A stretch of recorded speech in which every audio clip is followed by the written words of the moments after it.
So we finally know what's going on with PlayStation 4 Pro, which is kind of simultaneously PlayStation's answer to Project Scorpio as well as its co-option of it. So what's the difference? Today on Game Ranks, we're going to discuss PS4 Pro versus Xbox One Scorpio. How are they different? Well, the very first and most obvious difference between the two is that the PlayStation 4 Pro is coming much sooner. PlayStation 4 Pro is going to hit November 10th, 2016, and that's not even 3 months away. It's September 10th now. That's 2 months. This gives PlayStation a bit of a head start, but at the same time it also limits the technology that they're going to be able to put into it. At this point we have what I would call a soft list of specifications. Some of the things haven't been specified, and I think it may be because they haven't finalized it, or it may be that they don't actually want to say what it is. At E3, Microsoft mentioned that Project Scorpio is going to have an octa-core processor. Now, they didn't mention clock speed, and they didn't mention much further than that, just that it will be octa-core. Now, keep in mind that comes out a year in the future, and the PlayStation 4 Pro comes out in November. However, we don't know a lot more about the processor for the PS4 Pro.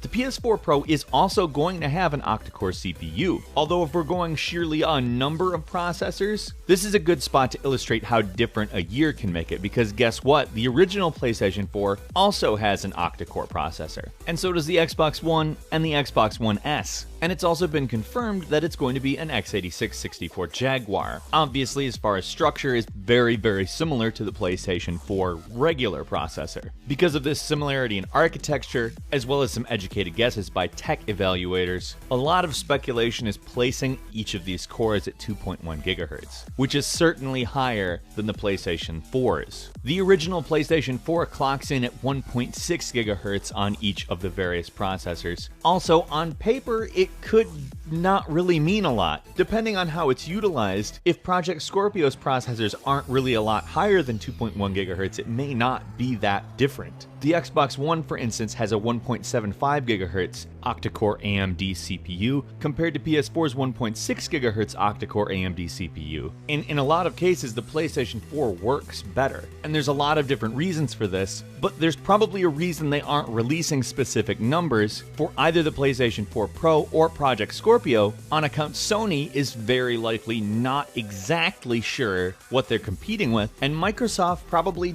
doesn't want to put numbers out knowing that they may not be able to do better. I mean, they have a year and people will expect more, so they need to figure out how they can work noticeably better than the PlayStation 4 Pro. The graphics is where we get a little bit more specific, and thankfully so. For the sake of comparison, the Scorpio is definitely going to be in a better place. On paper, Project Scorpio's 6 teraflops is significantly higher than PlayStation 4 Pro's 4.20 teraflops. However, there is no capability of making a 420 joke on the part of Project Scorpio. On paper, this is a very clear advantage for Project Scorpio, but as far as what both of these consoles are purporting to do, namely render 4K graphics at a decent frame rate, we have already seen that PS4 Pro is most certainly capable of doing so. On top of that, a technology that both of them are touting very hard is HDR. And again, we've seen it in action on the PS4 Pro at this point. Obviously, tech demos don't mean everything, but having actual practical footage where the machine delivers on what it claims to be able to do, and doing it well, what we have seen has been high frame rate and consistent, does provide a little bit of an advantage. Next holiday season, is 4K going to really be a big deal? Is HDR going to really be a big deal?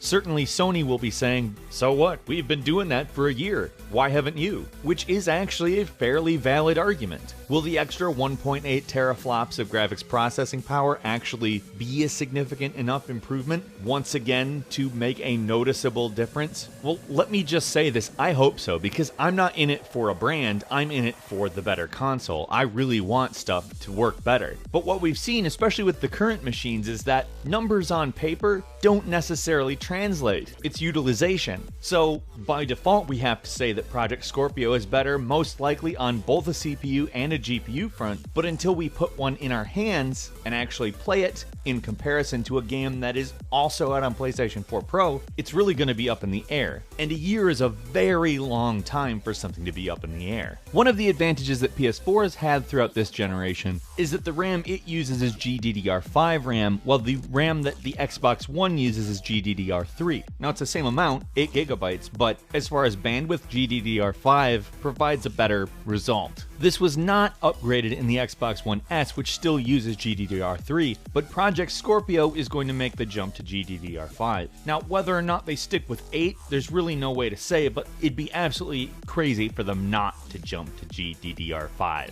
Something Project Scorpio is going to do that the PlayStation 4 Pro does not is already being done by the Xbox One S, and that is a 4K Blu-ray stream. You cannot put a 4K Blu-ray into a PlayStation 4 Pro and get anything out of it. It's not going to work, which is weird considering it does support 4K streaming, and Sony owns the Blu-ray technology. So, alright. There was also a rumor that they were going to charge for patches that would make games more compatible with the PlayStation 4 Pro's features, but that's flat out against the rules that Sony has put out for the developers. If there are any fees, they're paid by developers, and that's it. PlayStation is taking the same route that the Xbox One is in creating a gaming platform as opposed to a gaming machine.